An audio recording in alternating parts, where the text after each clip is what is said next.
সালামু আলাইকুম। সুসময়ে মাঝে মাঝে সবকিছুই ভালো হতে থাকে, আবার যখন সময় খারাপ হয় তখন কিন্তু সবকিছু আবার উল্টাপাল্টা চলতে থাকে।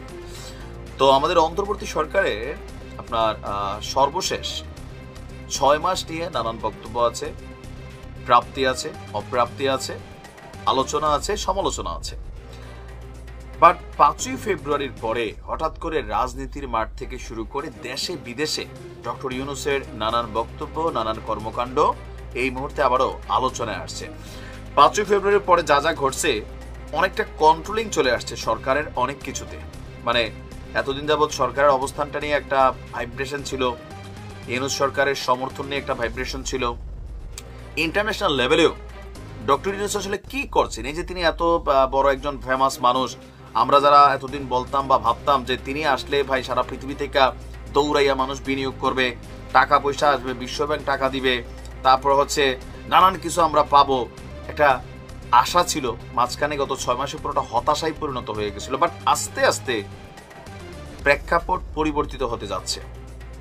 ক্ষমতায় আসার পর থেকেই বিশ্বব্যাংকের সাথে আমাদের যেই অর্থনৈতিক লেনদেনের একটা হিসাব, বেশ কিছু টাকা পয়সা আমরা হাওলাত করার একটা চলমান প্রক্রিয়া ছিল।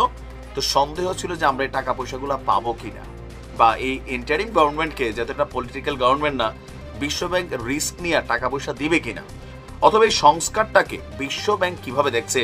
যেহেতু তারা বাংলাদেশ, ভারতের কথা জানি না, but Sri Lanka, like Pakistan, like Myanmar, এই রাষ্ট্রগুলোতে তাদের কিন্তু একটা ভূমিকা আছে অর্থনীতিকে চালু রাখার জন্য। তো সর্বশেষ বিশ্বব্যাংকের ভাইস প্রেসিডেন্ট মার্টিন রেইজার তিনি ডক্টর মোহাম্মদ ইউনূসের সাথে সাক্ষাৎ করতে বাংলাদেশে এসেছেন। আসার পর আমাদের যে রাষ্ট্রীয় অতিথি ভবন আছে যমুনায়, সেখানে ডক্টর মোহাম্মদ ইউনূসের সাথে একটা বৈঠক করেছেন।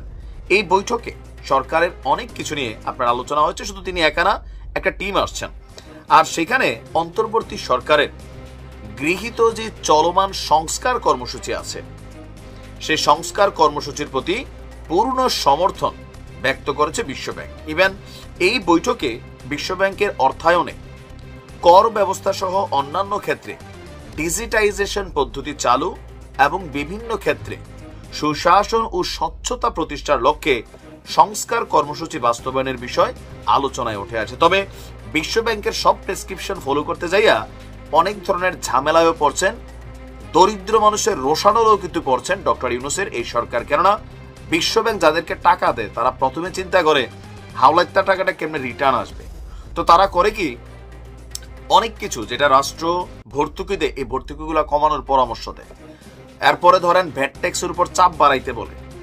তারা যাই করে কেন, তারা যেই টাকাটা বাংলাদেশকে হাওলাত দিচ্ছে, এই টাকাটা সরকার রিটার্ন করতে গেলে কিভাবে রিটার্ন করবে, এগুলো তারা একটা পলিসি আলোচনা করে, অঙ্ক হিসাব করে, সরকারের রাজস্বের হিসাব করে।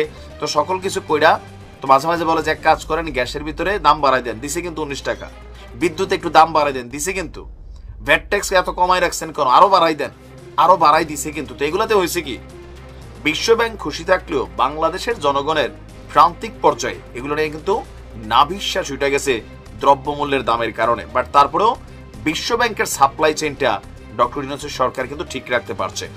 বিশ্বব্যাংকের ভাইস প্রেসিডেন্ট বলছেন যে বিশ্বব্যাংক বাংলাদেশের সুশাসন এবং জবাবদিহির উন্নয়নে জরুরি সংস্কারে সহায়তা করছে, যার মাধ্যমে করনীতি ও প্রশাসন, সরকারি ক্রয় ও পরিসংখ্যান সংক্রান্ত সংস্কার অন্তর্ভুক্তি রয়েছে।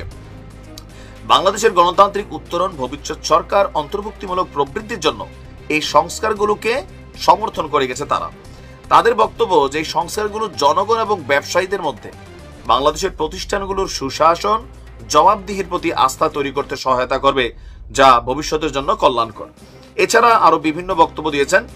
আর প্রধান উপদেষ্টা জানিয়েছেন তিনি একটি ঐকমত্য প্রতিষ্ঠান বা কমিশন করেছেন, যা 6টি প্রধান সংস্কার কমিশনের প্রস্তাবের বিষয়ে রাজনৈতিক দলগুলোর সাথে আলোচনা করবে। তো বৈঠকে এখানে আরো অনেক কিছু আপনার হয়েছে, যে বিশ্বব্যাংক ঢাকা শহরকে এমন দেশগুলোর সাথে সংযুক্ত করতে সহায়তা করছে যাদের শক্তিশালী ডিজিটাল পরিচয় অবকাঠামো রয়েছে। এই মুহূর্তে এটা ইউনূস সরকারের জন্য খুবই জরুরি ছিল। IMF বা বিশ্বব্যাংক থেকে যদি অর্থ সহায়তা বন্ধ হয়ে যায়, এই সরকার নাকে মুখে দিশেহারা হয়ে যাবে। তবে বিশ্বব্যাংকে খুশি করতে গিয়া তাদের কথা মতো যত প্রেসক্রিপশন আছে এগুলা ফলো করলেও জনগণের চোখে কিন্তু ভিলেন হয়ে যাবে। তারপরেও এই মুহূর্তে বিশ্বব্যাংক নিয়ে আলোচনা ছিল। আওয়ামী লীগও বলতো যে বিশ্বব্যাংক থেকে টাকা আসবে না, কিন্তু বিশ্বায়ী ব্যাংক টাকার সাপ্লাইটাকে ঠিক রাখছে, যেটা এই সরকারের আমরা যদি বলতে পারি ধরেন লাইফ লাইনটা মোটামুটি ব্যালেন্স করার চেষ্টা করছে। দেখা যাক আরো কি কি আসে। ভালো থাকুন।